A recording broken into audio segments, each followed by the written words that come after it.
International standards తో quality education అందిస్తుంది futuristic edu initiatives.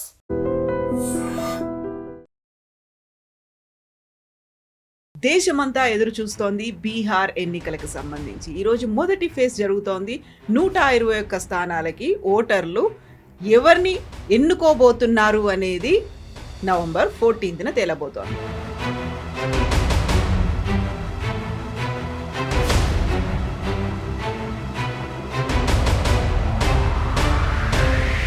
So ఒకవైపు ఎన్నికలు జరుగుతున్నాయి, ఇంకోవైపు ఏమో క్యాంపెయినింగ్ అనేది కూడా అలాగే కంటిన్యూ అవుతోంది. కరెక్ట్.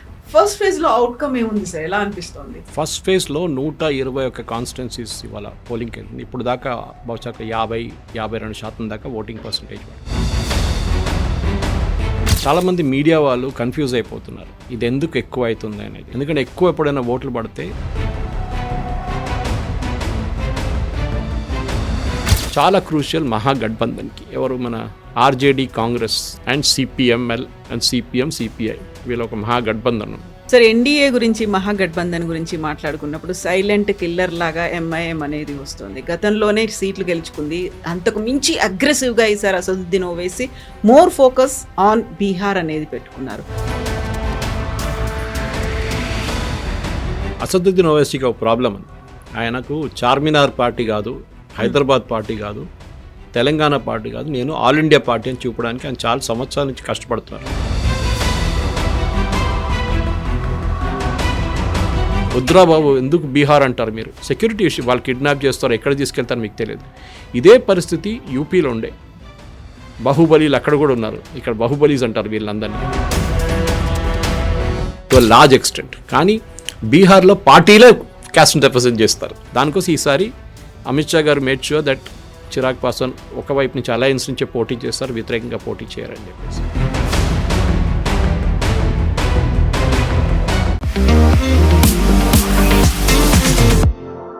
నమస్తే, నేను Kavitha. Welcome to iDream news and నిజాలు. దేశమంతా ఎదురు చూస్తోంది బీహార్ ఎన్నికలకు సంబంధించి. ఈరోజు మొదటి ఫేజ్ జరుగుతోంది. 121 స్థానాలకి ఓటర్లు ఎవరిని ఎన్నుకోబోతున్నారు అనేది నవంబర్ 14న తేలబోతోంది. ఫస్ట్ ఫేజ్ ఓట్ల సరళి ఎలా ఉంది, ఓటింగ్ సరళి ఎలా ఉంది, ఓటర్ల మధ్యలో ఏముంది? యాక్చువల్గా ఇండియా కూటమి, ఆ తర్వాత మహాగఠబంధన్, ఇవన్నీ కలిసిన తర్వాత ఎన్డీఏ కూటమికే మెజారిటీ అవకాశాలు ఉన్నాయనేది సర్వేలు చెప్తున్నటువంటి నేపథ్యంలో ఫస్ట్ ఫేజ్ నుంచి మద్దమవుతోంది. మనతో పాటుగా ఉన్నారు సీనియర్ జర్నలిస్ట్ సురేష్ కొచ్చాటిల్ గారు. సార్ నమస్తే. సో ఫస్ట్ ఫేజ్ అనేది జరుగుతుంది, సెకండ్ ఫేజ్ నవంబర్ 11న ఉంది. సో ఒకవైపు ఎన్నికలు జరుగుతున్నాయి, ఇంకోవైపు ఏమో క్యాంపెయినింగ్ అనేది కూడా అలాగే కంటిన్యూ అవుతోంది. కరెక్ట్. ఫస్ట్ ఫేజ్ లో అవుట్కమ్ ఏముంది సార్, ఎలా అనిపిస్తోంది? ఫస్ట్ ఫేజ్లో 121 కాన్స్టిట్యున్సీస్ ఇవాళ పోలింగ్కి వెళ్ళింది. ఇప్పుడు దాకా బహుశా 50-52% దాకా ఓటింగ్ పర్సంటేజ్ పడింది. లాస్ట్ టైం కన్నా ఎక్కువ ఉంది అంటున్నారు. చాలామంది మీడియా వాళ్ళు కన్ఫ్యూజ్ అయిపోతున్నారు ఇది ఎందుకు ఎక్కువ అవుతుంది అనేది. ఎందుకంటే ఎక్కువ ఎప్పుడైనా ఓట్లు పడితే యాంటీ ఎస్టాబ్లిష్మెంట్ ఓటుగా ఉంటుంది అది. కానీ ఈసారి మహిళలు ఉన్నారు బూత్లో, అసలు మెన్ కనిపించట్లేదు, చాలా తక్కువ ఉంది అంటున్నారు. దీనికి కారణాలు నేను ఒకటి ఎక్స్ప్లెయిన్ చేస్తాను మీకు. ఫస్ట్ మనం ఏమో అర్థం చేసుకోవాలంటే, బీహార్లో ఎస్ఐఆర్ జరిగిన తర్వాత 64 లక్షల మందిని ఓటర్ లిస్ట్ నుంచి తీసేశారు. దాని నుంచి ఇప్పుడు దాకా ఫైల్ చేసిన ఆబ్జెక్షన్స్ ఎలక్షన్ కమిషన్ ప్రకారం 1000 నుంచి 1500, కొంత దాంట్లో 1,00,000 కూడా ఉందని చెప్తున్నా, కానీ లేదు, 1,00,000 లేరు. సుప్రీంకోర్టులో వచ్చిన లాస్ట్ డిసిషన్ ప్రకారం, లాస్ట్ అఫిడవిట్ ప్రకారం 1500 అబ్జెక్షన్స్ వచ్చినాయి. అబ్జెక్షన్స్ ఏంటంటే, ఇప్పుడు నన్ను ఓటర్లో నుంచి తీసేస్తే, నేను బిఎల్ఓ ఆఫీస్లో కనిపిస్తే, లేకుంటే అక్కడ ఉన్న లోకల్ బీజేపీయో, ఆర్జేడీయో, లేకుంటే జేడీయూ రిప్రజెంటేటివ్ వచ్చి నా దగ్గర చెప్పారు, సార్ మీ ఓట్ లేదు, మీరు ఒకసారి అఫిడవిట్ ఫైల్ చేయండి అని చెప్పి ఒక అప్లికేషన్ మీద రాసిస్తే వాళ్ళు తీసుకెళ్ళి బిఎల్ఓకి ఇస్తారు. అది బిఎల్ఓ మళ్ళీ ఇంటికి వచ్చి చెక్ చేసి మళ్ళీ అదే రీఇన్స్టేట్ చేస్తారు. Last date before withdrawal of nominations. అప్పుడు దాకా పేర్లు మీరు యాడ్ చేసుకోవచ్చు. దాని తర్వాత ప్రింటింగ్ మొదలు పెడతారు వాళ్ళు, ఎలక్షన్ కమిషన్. ఫైనల్ రోల్స్ అంటారు దాన్ని.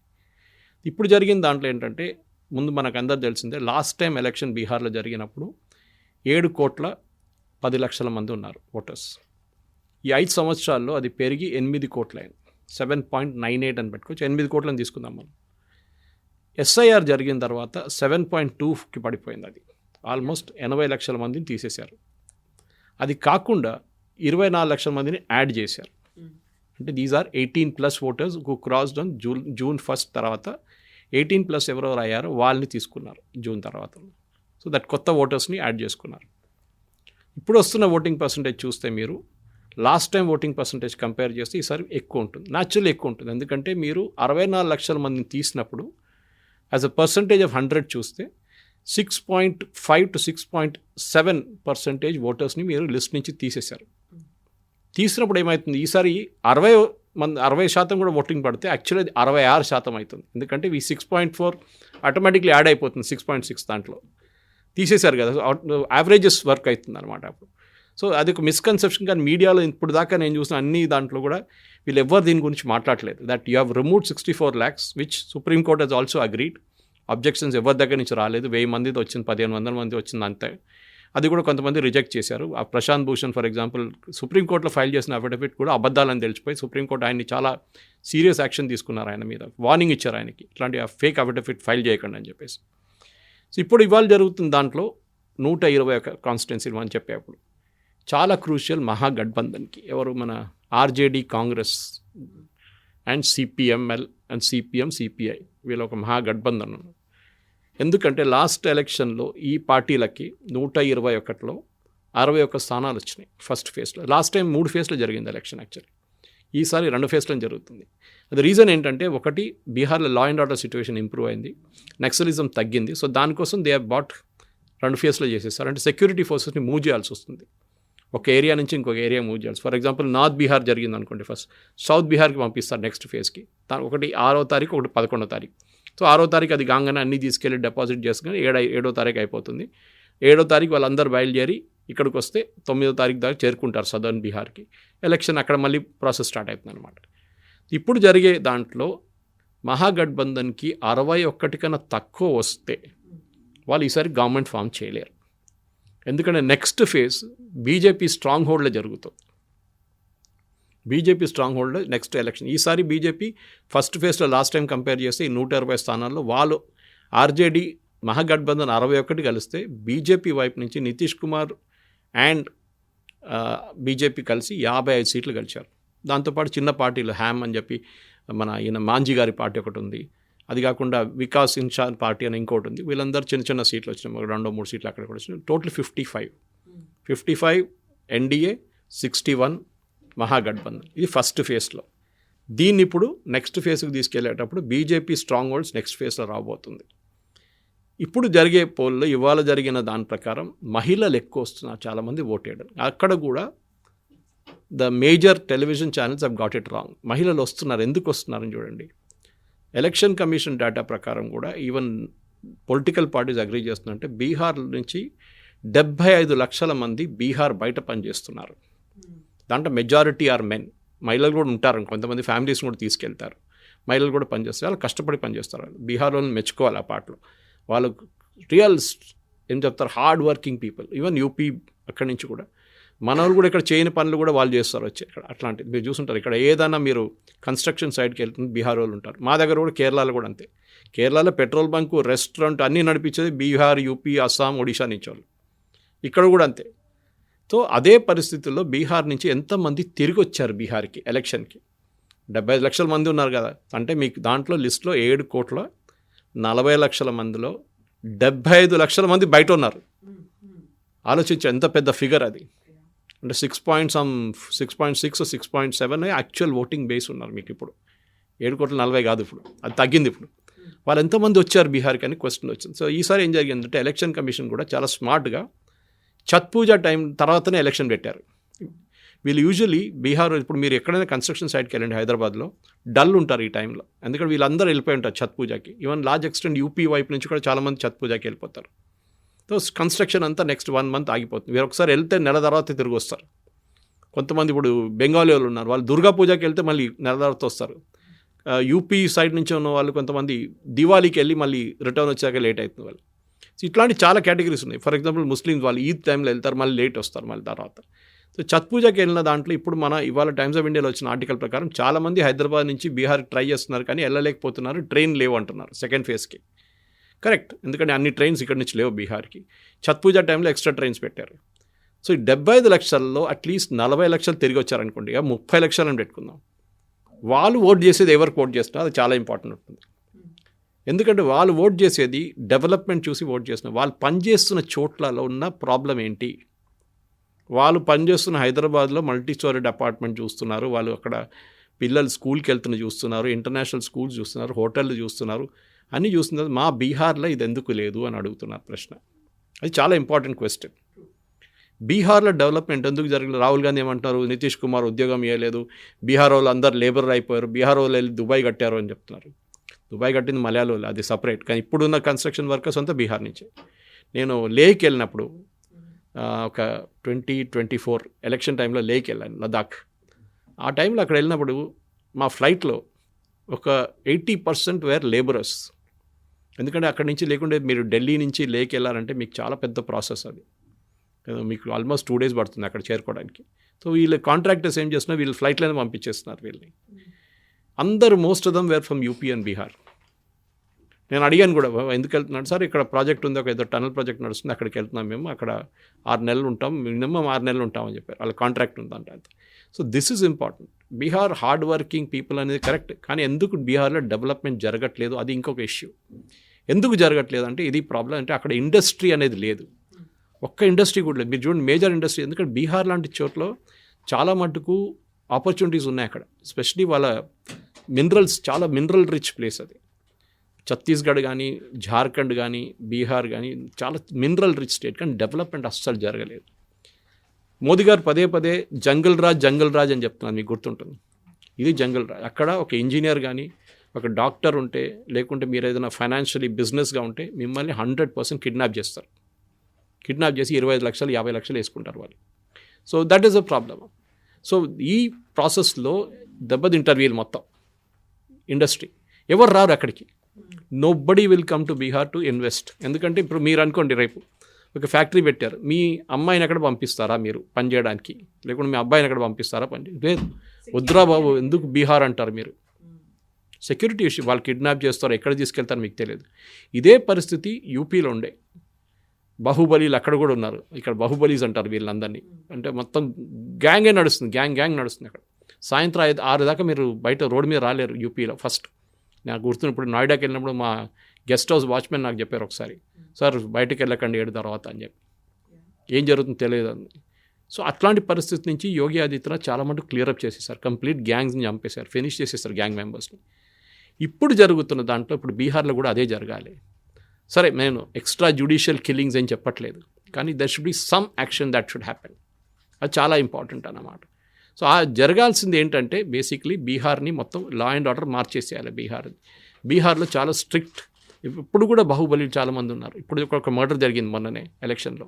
అమిత్ షా గారు ఇన్స్ట్రక్షన్స్ ఇచ్చిన తర్వాతనే అరెస్ట్ జరిగింది. బీహార్ గవర్నమెంట్ అరెస్ట్ చేయలేదు. ఆలోచించండి, Amit Shah had to give instructions. Union home minister, అక్కడ ఉన్న డిప్యూటీ చీఫ్ మినిస్టర్ బీజేపీ, ఆయన ఫోన్ చేసి లల్లన్ సింగ్ ఆయన పేరేదో ఉంది, ఆయన అరెస్ట్ చేయమన్నారు. అప్పుడు అరెస్ట్ చేశారు. అప్పుడు దాకా అరెస్ట్ చేయలేదు వాళ్ళు. సో అంత పవర్ఫుల్ మాఫియా అక్కడ ఆపరేట్ చేస్తుంది. ఇది లాలూ టైం నుంచే స్టార్ట్ అయింది, మనకు అందరూ తెలిసింది. అప్పుడు లాలూ టైంలోనే ఇది జంగల్ రాజ్ అని ఒక ఆ పేరు కూడా అప్పుడే వచ్చింది, నేమ్. ఆ పరిస్థితి నుంచి ఇప్పుడు తీసుకురావాలంటే బీహార్లో డెవలప్మెంట్ జరగాల్సింది. సో బహుశా ఈ ఎలక్షన్ తర్వాత మోదీ గారు కూడా చాలా మట్టుకు దాని మీద ఎఫర్ట్స్ పెడతారనుకుంటాను. ఎందుకంటే డెవలప్మెంట్ బీహార్లో జరగాలంటే లా అండ్ ఆర్డర్ ఫస్ట్ తీసుకొస్తే ఆటోమేటిక్ మీకు బిజినెస్ వస్తుంది, డెవలప్మెంట్ పెడుతుంది, ఇండస్ట్రీస్ వస్తారు అక్కడికి. కానీ దానికి ఒక స్టేబుల్ గవర్నమెంట్ కావాల్సి వస్తుంది. అందరు అంటారు నితీష్ కుమార్ ఉల్టా పుల్టా అంటారు. కాదు, ఆయన అక్కడికి వెళ్ళారు, ఇక్కడికి వచ్చారు, చాలా వెళ్ళారు, అట్లా ఇక్కడికి పార్టీలు మార్చుకున్నారు, అలయన్స్ మార్చుకున్నారు. కానీ ఇప్పుడు అది జరగట్లేదు. ఒక భయం ఉంది. చిరాగ్ పాస్వాన్, రామ్విలాస్ పాస్వాన్ కొడుకు మనందరూ తెలుసు. బహుశా బీహార్లో బీజేపీకి లీడర్స్ లేరు ఎక్కువ మంది. Sushil Kumar Modi was the last leader, ఆయన ఇప్పుడు లేరు, చనిపోయారు. కానీ ఒక యూత్ లీడర్గా ఉండడానికి ఒక కాన్సెప్ట్గా తీసుకొస్తే I think Chirag Paswan is a great asset. Last time Chirag Paswan వాళ్ళ పార్టీ సపరేట్గా పోటీ చేస్తారు, రామ్విలాస్ పాస్వాన్ పార్టీ 28 సీట్లలో they created an impact where JDU ఓడిపోయారు క్యాండిడేట్స్. చిరాగ్ పాస్వాన్ వాళ్ళ పార్టీ తీసుకొచ్చిన ఓటు జేడీయూకి యాడ్ చేసుకుంటే 2 సీట్లు బీజేపీ కూడా ఓడిపోయారు, వాళ్ళు గెలుస్తుండే. సో వాళ్ళకి వచ్చిన సీట్ల కన్నా ఎక్కువ ఒక 20 సీట్లు వస్తుండే, 20 నుంచి 25 సీట్లు మినిమం వస్తుండే వాళ్ళకి. దానికోసం ఈసారి అమిత్ షా గారు made sure that Chirag Paswan ఒకవైపు నుంచి అలయన్స్ నుంచే పోటీ చేస్తారు, వ్యతిరేకంగా పోటీ చేయరని చెప్పేసి. ఆయనకు he has got a name, చాలా క్లియర్గా చెప్పారు, మొన్న ప్రెస్ కాన్ఫరెన్స్లో కూడా చెప్పారు, నేను నెక్స్ట్ 5 years బీహార్లోనే ఉంటాను, బీహార్ కోసం పనిచేస్తాను. Of course is a union minister. కానీ అంటే ఆయన ఏం చాలా క్లియర్ ఏంటంటే ఇప్పుడు బీహార్లో నా వ్యాక్యూమ్, నితీష్ కుమార్ వెళ్ళిన తర్వాత ఎవరు లేరని చెప్పినప్పుడు I will be the party. అప్పుడు చాలామంది అడగవచ్చు నితీష్ కుమార్తో ఏం చేస్తారు. నేను ఎప్పుడు ఎగ్జాంపుల్ ఇస్తాను, కొన్ని ఛానల్స్లో కూడా చెప్పాను ఈ మాట, ఇంగ్లీష్ ఛానల్స్లో చెప్పాను నేను ఇది. నితీష్ కుమార్ని కర్ణాటకలో జేడీఎస్తో ఎట్లా ఆడారో బీజేపీ గేమ్, షిండేతో మహారాష్ట్రలో ఎట్లా ఆడారో గేమ్, అదే గేమ్ బీజేపీ నితీష్ కుమార్తో ఆడతారు. ఇప్పుడు కాకుంటే ఒక 3-4 సంవత్సరాల తర్వాత. జేడీఎస్ ఒక టైంలో కర్ణాటకలో నంబర్ 2 పార్టీ ఉండే, కాంగ్రెస్, జేడీఎస్, బీజేపీ అక్కడ థర్డ్ పార్టీ.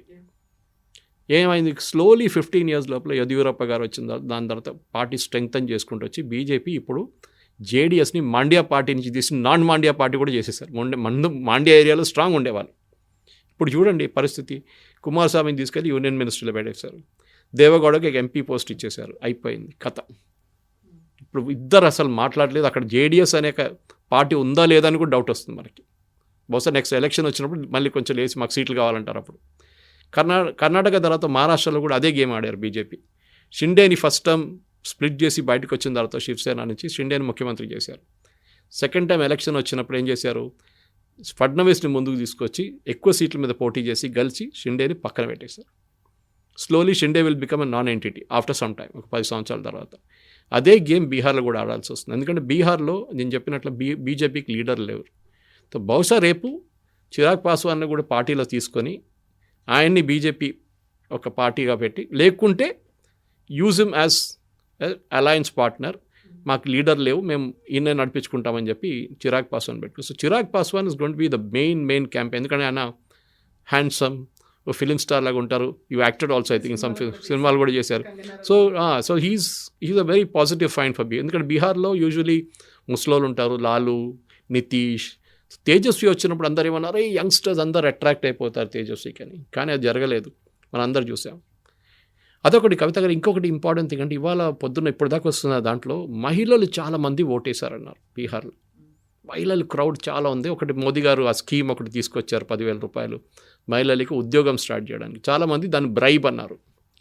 నా లాజిక్ డిఫరెంట్. సరే నేను కూడా I'm against giving money free, కానీ ఈ డబ్బులు ఫ్రీగా ఇవ్వలేదు, ఏదైనా చిన్న ఉద్యోగం పెట్టడానికి ఇచ్చారు.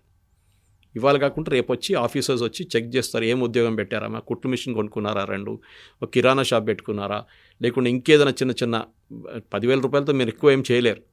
కానీ ఏమవుతుందంటే కవిత గారు, ఈ ఎకానమీలో ఈ డబ్బులు మళ్ళీ తిరిగి వస్తుంది. మీరు 2 కుట్టు మిషన్లు కొనుక్కుంటే ఆ ఫ్యాక్టరీ వాడికి ఆర్డర్లు ఎక్కువ అవుతుంది, మిషన్ తయారు చేసే జిఎస్టీ వస్తుంది దాని మీద. అది కాకుండా అదే మనీ ఎకానమీలో మళ్ళీ రొటేట్ అవుతుంది. సో గవర్నమెంట్ ఇచ్చిన డబ్బులు మళ్ళీ ఎకానమీకి వచ్చి రొటేట్ అవుతుంది. So that's a good thing. Consumption పెరుగుతుంది, ఎకనామిక్స్లో అంటారు అది. సప్లై అండ్ డిమాండ్ ఒకటి ఉంటుంది, ఇటువైపు మీరు డిమాండ్ క్రియేట్ చేస్తున్నారు. సో అది మంచి మూవ్ చేస్తారు. ఆ మూవ్తోని మహిళలు బహుశా దానికోసం నితీష్ కుమార్ అనౌన్స్ చేయగానే, మోదీ గారు అనౌన్స్ చేయగానే ఇమ్మీడియట్ తేజస్వి వచ్చి నేను 30,000 రూపాయలు ఇస్తా అన్నారు. కానీ 10,000 ఆల్రెడీ అకౌంట్లో పడిపోయింది. సో దాని ఇంపాక్ట్ ఉంది. అదే మనం లాడ్లీ బెహన్ స్కీమ్లో మధ్యప్రదేశ్లో చూసాం. శివరాజ్ సింగ్ చౌహాన్ గారు లాస్ట్ ఎలక్షన్లో చాలా బాగా పనిచేస్తారు. అప్పుడు దాకా బీజేపీ ఎంటబడిన బీజేపీ సడన్గా ముందుకు వచ్చి ఎలక్షన్ గెలిచేశారు. Same thing we saw in Maharashtra also. మహారాష్ట్రలో ఎలక్షన్ 2 months డిలే చేశారు బీజేపీ, ఎందుకంటే ఈ స్కీమ్ వర్కౌట్ చేయడానికి చెప్పి కాంగ్రెస్ వాళ్ళు అలిగేషన్ చేశారు. బహుశా కరెక్టే అది, కావాలని చెప్పి 2-3 నెలలు డిలే చేశారు ఎలక్షన్. ఆ 2 నెలల్లో వీళ్ళు స్కీమ్ ఇంప్లిమెంట్ చేశారు. మహారాష్ట్రలో కూడా మహిళలు వచ్చి ఓటేశారు. ఇదే స్కీమ్ ఇప్పుడు హర్యానాలో కూడా చేశారు. దాని తర్వాత ఇప్పుడు మనం బీహార్లో చూస్తున్నాం. సో ఈ స్కీమ్ ప్రకారం చూస్తే మహిళలు ఇవాళ వచ్చి చాలామంది ఓటేస్తున్నారు. Impact is immediate. నేను చెప్పడం ఒకటి, చేసేది ఒకటి కనిపిస్తుంది. ఇమ్మీడియట్ ఇంపాక్ట్ నా అకౌంట్లో పడేది డబ్బులు. దానికోసం ముద్ర మనం ఎప్పుడు అంటాం, మన ఈ జన్ధన్ యోజన వచ్చింది. అన్నిటికంటే పెద్ద బెనిఫిట్ అంటే ముందు రాజీవ్ గాంధీ గారు అన్నట్టు ఢిల్లీ నుంచి రూపాయి పంపిస్తే 15 పైసలు స్టేట్కి చేరుకుంటుంది. మిగతా అంటే 85 పైసలు ఈ ఆఫీషియల్స్, కరప్ట్ ఆఫీషియల్స్, కాంట్రాక్టర్లు, ఈ పొలిటీషియన్స్ కొట్టేస్తారు. ఇప్పుడు ఢిల్లీ నుంచి పంపించిన డబ్బులు అట్లనే వచ్చి బ్యాంక్ అకౌంట్లో పడుతుంది వాళ్ళది. ఎవరు నడిమిట్లో దిస్ నో మిడిల్ పర్సన్. చెక్లు ఇవ్వడం లేదు, ఏం లేదు. ఇప్పుడు కూడా తెలంగాణలో చెక్లు ఇస్తున్నారు చాలామందికి. ఎందుకంటే ఎమ్మెల్యే ఫోటో తీసుకోవాలి కదా, మంత్రి ఫోటో తీసుకోవాలి కదా, చెక్లు ఇస్తున్నారు. అది కాకుండా డైరెక్ట్ మీ అకౌంట్ పడేస్తే డైరెక్ట్ బెనిఫిట్ ట్రాన్స్ఫర్ వస్తుంది. సో ఈసారి జరిగిన ఎలక్షన్ ఇప్పుడు దాకా లాస్ట్ టైం 2020లో 55% మహిళలు ఓటేశారు, 45 మెన్ ఓటేశారు. వేరస్ బీహార్లో మెన్ ఓటింగ్ 53-54% ఉంది వెన్ పర్సంటేజ్, మహిళలేమో 47. మళ్ళీ ఎందుకు ఎక్కువ మంది ఎట్లా వేశారంటే నేను చెప్పిన లాజిక్ అది, ఇక్కడ లేరు వీళ్ళ men are all outside Bihar, మహిళలే ఉన్నారు ఇంటికాడ, వాళ్ళ పిల్లల్ని చూసుకుంటే ఇక్కడే ఉన్నారు వాళ్ళు. సో వాళ్ళు అందరు వెళ్ళి ఓటేశారు. ఈసారి కూడా అదే జరుగుతుంది. సో బహుశా మహిళల ఓటింగ్ ఈసారి కూడా 55 నుంచి 56 కూడా వెళ్ళొచ్చు. దాంతో డెఫినెట్గా ఒక ప్యానిక్ సిచ్యువేషన్ కనిపిస్తుంది మన కాంగ్రెస్ క్యాంప్లో. ఎందుకంటే రాహుల్ గాంధీ క్యాంపెయినింగ్ కూడా చూడండి, ఆయన నితీష్ కుమార్ వ్యతిరేకంగా ఆయన చెప్పట్లేదు. ఆయన అప్పుడప్పుడు మోదీ గారిని తిరుగుతున్నారు కానీ నితీష్ కుమార్ ఏం చెప్పట్లేదు. సో ఓట్ చోరీ అని ముందు క్యాంపెయిన్ పెట్టారు, ఓట్ చోరీ ఇప్పుడు అసలు మాట్లాడలేదు ఎవరు. మేనిఫెస్టో రిలీజ్లో ఆయన ఫోటో లేని మేనిఫెస్టో రిలీజ్ చేశారు. రాహుల్ గాంధీ ఫోటో లేదు దాంట్లో, తేజస్వి ఫోటో పెట్టి రిలీజ్ చేశారు. అక్కడ టికెట్ డిస్ట్రిబ్యూషన్కి కాంగ్రెస్ ప్రెసిడెంట్, బీహార్ కాంగ్రెస్ ప్రెసిడెంట్ ఎయిర్పోర్ట్లో దిగినప్పుడు పట్నా ఎయిర్పోర్ట్లో వాళ్ళ పార్టీ వాళ్ళు కలిసి కొట్టారు ఆయన్ని, డబ్బులు పెట్టి టికెట్లు అమ్ముకున్నారని చెప్పేసి. ఇట్లాంటి పరిస్థితుల్లో కాంగ్రెస్ స్ట్రైక్ రేట్ 15% ఉంది అక్కడ బీహార్లో. అంటే 100 సీట్లు పోటీ చేస్తే 15 సీట్లు గెలుస్తున్నారు లాస్ట్ 2 years 2 times. అది చూస్తే ఈసారి కూడా వాళ్ళకి దానికోసం తక్కువ సీట్లు ఇచ్చారు. ఈసారి కూడా అడిగారు ఎక్కువ, మాకు 55 కావాలి 60 కావాలంటే తేజస్వి వాజ్ వెరీ క్లియర్, లేదు మా స్ట్రైక్ రేట్ మీకన్నా బాగుంటుంది, మేము కాంటెస్ట్ చేస్తాం. బీజేపీ బహుశా ఎక్కువ సీట్లు పోటీ చేయాలంటే 120, ఈసారి 102 చేస్తున్నారు, వాళ్ళు కూడా 102. కానీ జేడీయూ స్ట్రైక్ రేట్ తక్కువ ఉంది. కానీ చిరాగ్ పాస్వాన్ ఓట్ చేసింది ఈసారి బీజేపీతో ఉన్నా అని చెప్పి ఈసారి స్ట్రైక్ రేట్ జేడీయూది కొంచెం ఇంప్రూవ్ కావచ్చు. లాస్ట్ టైం గెలిచిన సీట్ల కన్నా వాళ్ళు ఎక్కువనే గెలుస్తారు ఈసారి కూడా, అది దాంట్లో డౌట్ లేదు. అండ్ బీజేపీ కూడా మంచిదే, అది అలయన్స్ కొంచెం స్ట్రాంగ్గా ఉంటుంది. సార్, ఎన్డీఏ గురించి మహాగఠబంధన్ గురించి మాట్లాడుకున్నప్పుడు సైలెంట్ కిల్లర్ లాగా ఎంఐఎం అనేది వస్తుంది. గతంలోనే సీట్లు గెలుచుకుంది, అంతకు మించి అగ్రెసివ్గా ఈసారి Asaduddin Owaisi more focus on Bihar అనేది పెట్టుకున్నారు. సో దాన్ని మనం నెగ్లెక్ట్ చేయలేము. అలా అని సీరియస్గా తీసుకుంటున్నారా లేదా? అక్కడ అసదుద్దీన్ ఓవైసీకి ఒక ప్రాబ్లం ఉంది. ఆయనకు చార్మినార్ పార్టీ కాదు, హైదరాబాద్ పార్టీ కాదు, తెలంగాణ పార్టీ కాదు, నేను ఆల్ ఇండియా పార్టీ అని చూపడానికి ఆయన చాలా సంవత్సరాల నుంచి కష్టపడుతున్నారు. ఆనెస్ట్లీ మహారాష్ట్రలో వెళ్ళారు, ఔరంగాబాద్ అనుకుంటే అక్కడ గెలిచారు, ఎంపీ సీట్ గెలిచారు అక్కడి నుంచి. అది కాకుండా అస్సాంలో పోటీ చేశారు. లాస్ట్ టైం బీహార్లో 2020లో కూడా అగ్రెసివ్గా క్యాంపెయిన్ చేసి 5 సీట్లు గెలిచారు. Not a small thing. ఎక్కడున్న ఏఐఎంఐఎం అక్కడ వెళ్ళి 5 సీట్లు గెలవాలంటే ఇట్స్ రియల్. ఎవరో అక్కడ ఉన్న ఓటర్స్ చూశారు మంచి పార్టీ అని చెప్పి ముస్లిం వైపు నుంచి ఆయన. ఈసారి 45 సీట్లు పోటీ చేస్తున్నారు, లాస్ట్ టైం కూడా చేసినట్లేదు. అది కాకుండా ఇంకా 2-3 చిన్న పార్టీలతో, చంద్రశేఖర్ ఆజాద్ వాళ్ళ పార్టీతో అంతా టైఅప్ పెట్టుకొని మొత్తం 65 అంతా సీట్లు పోటీ చేస్తున్నారు. మెయిన్గా అసదుద్దీన్ ఓవైసీ కాన్సన్ట్రేట్ చేసేది ముస్లిం కాన్స్టిట్యున్సీస్. కిషన్గంజ్ లాగా ఒక లోక్సభ సెగ్మెంట్లో 6 సెగ్మెంట్లు ముస్లిం మెజారిటీ. అక్కడ మొత్తం బీహార్లో ఒక 45 నుంచి 51 సీట్లు ముస్లిం ఇన్ఫ్లుయెన్స్ ఉంది. కొన్ని సీట్లు అయితే టోటల్ డామినేషన్. కిషన్గంజ్ చెప్పాను, అన్ని వెస్ట్ బెంగాల్ వైపు ఉన్న సీట్లు. ఇదందరూ వెస్ట్ బెంగాల్ నుంచి వచ్చిన ముస్లిమ్స్, వీళ్ళందరూ సెటిల్ అయిపోయారు బీహార్లో వచ్చి. ఆ సీట్లోనే ఆయన కాన్సన్ట్రేట్ చేస్తున్నారు.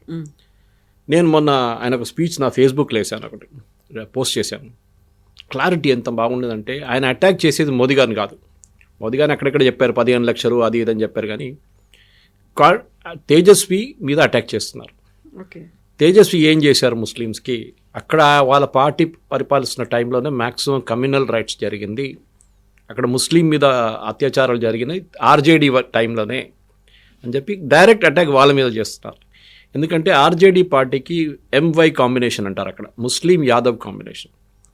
నితీష్ కుమార్ ఏమో ఓబీసీ, బీజేపీ వైపు ఫార్వర్డ్ క్యాస్ట్ అండ్ ఓబీసీ.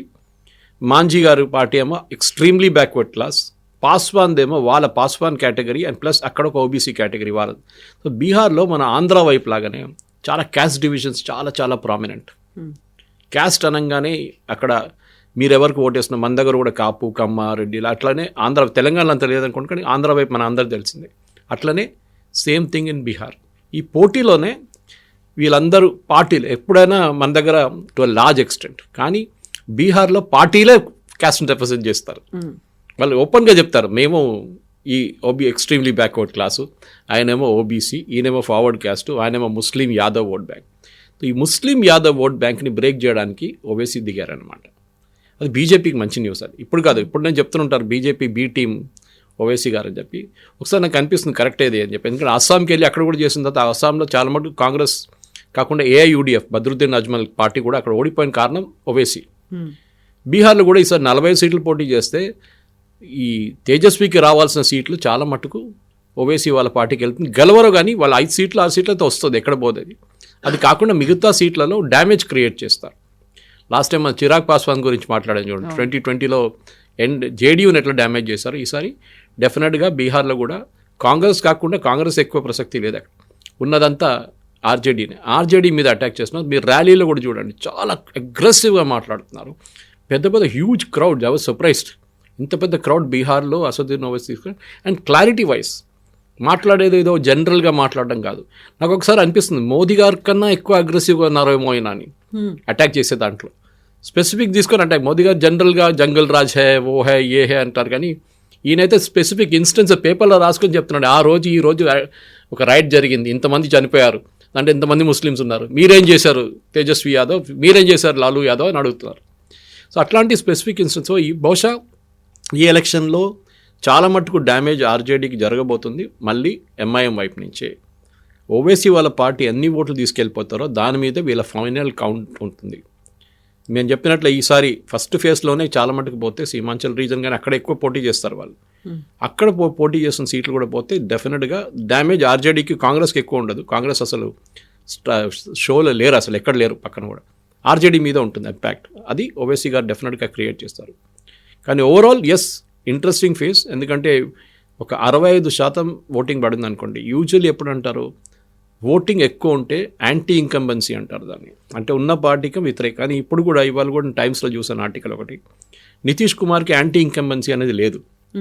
బహుశా మన జ్యోతిబాసు గారు రూల్ చేసినట్లనే ఎన్నో, I think is almost 14-15 years అవుతుంది నితీష్ కుమార్ గారు. నడిమిట్లో ఒక చిన్న బ్రేక్ ఉండే ఆయనకి జీతారాం మాంజీ గారిని తీసుకొచ్చినప్పుడు, కానీ కంటిన్యూస్ రూలింగ్. మాణిక్ సర్కార్ త్రిపురలో ఉన్నట్లనే మన నవీన్ పట్నాయక్ ఒరిస్సాలో లాంగెస్ట్ సర్వింగ్ చీఫ్ మినిస్టర్గా బహుశా ఆయన టైటిల్ రావచ్చు కొన్ని సంవత్సరాల తర్వాత. కానీ ఆయన ఒక నాన్ కాంట్రవర్షియల్ క్యారెక్టర్. మీరు ఇప్పుడు కూడా ఆయన వ్యతిరేకంగా ఒక కరప్షన్ అలిగేషన్స్ చూడరు. ఇప్పుడు నితీష్ కుమార్ ఇన్ఎఫిషియెంట్ ఉండొచ్చు కానీ నాట్ కరప్ట్, అదే అన్నమాట. సో ఈసారి డెఫినెట్గా I think as per opinion polls 140 దాకా వెళ్తుందని చెప్తున్నారు బీజేపీ ఎన్డీఏ కంబైన్.